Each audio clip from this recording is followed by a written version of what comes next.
Welcome back to Numericals in Electrostatics Part 7. In Part 6, we solved this problem bit A and bit B. And the bit C, what he is asking, show that the block's motion is simple harmonic motion and determine its amplitude and time period.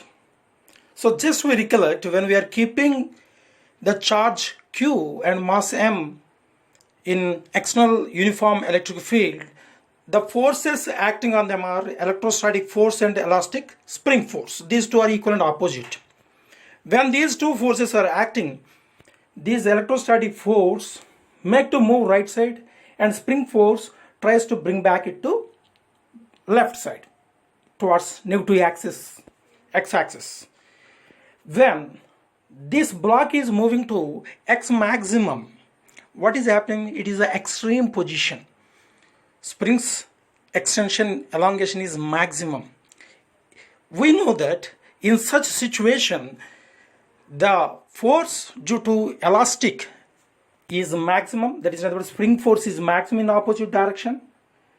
Why? Because the spring force is directly proportional to displacement x. At the same time, the force on the charge Q due to the static field is minimum. Why? Because the electrostatic force is inversely proportional to distance square, yeah, r square, what we learned in the earlier formula. Due to this, the right side force when the block is moving along x positive gradually decreasing, and the left side force, that is nothing but spring restoring force, is gradually increasing. So at a point where x, that is nothing but from x0 mean position and the displacement further, suppose say x, then we get an expression. What is that? The net force on this block and charge system, k into x plus x0, this is spring, about the spring, minus q, because these two are opposite forces. Just we discussed plus x direction and negative x direction. So the spring force is here is dominating the electrostatic force.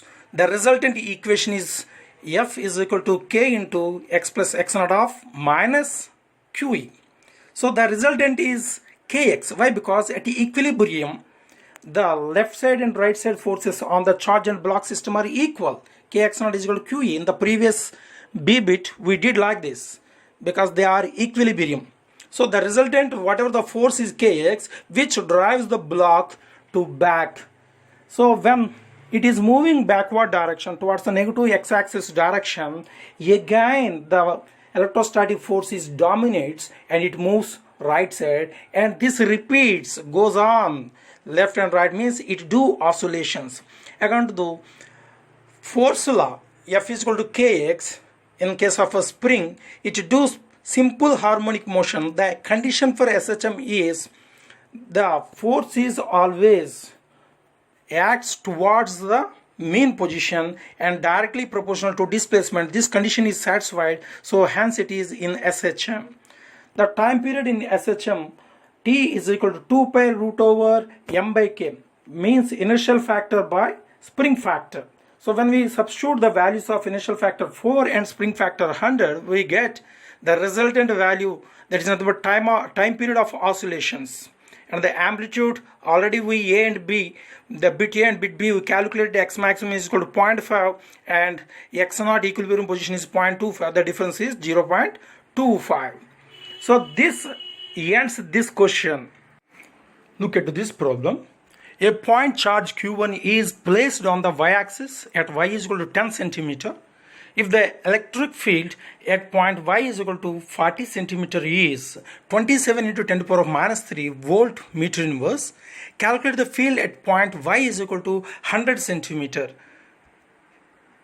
According to the description in the problem, if we arrange the charge Q1 at 10 centimeter along the y-axis and at 40 centimeter, it is given the electric field we mentioned. Now, here 100 centimeter distance means the distance measured from origin O. Then what will be the electrostatic field? It is so simple calculation. Here see, the electrostatic field at a given point E is equal to 1 by 4 pi epsilon q by r square in case of free space.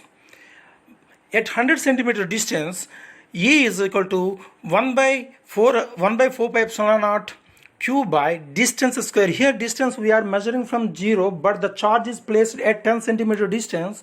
So the net separation between the source to the given point where we are going to calculate is 90 centimeter. So just we convert it into meters to bring it to SI system.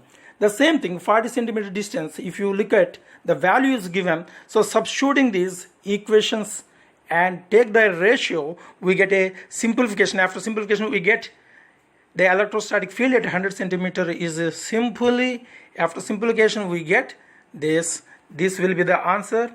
We will take off, do continuously numericals, enjoy solving.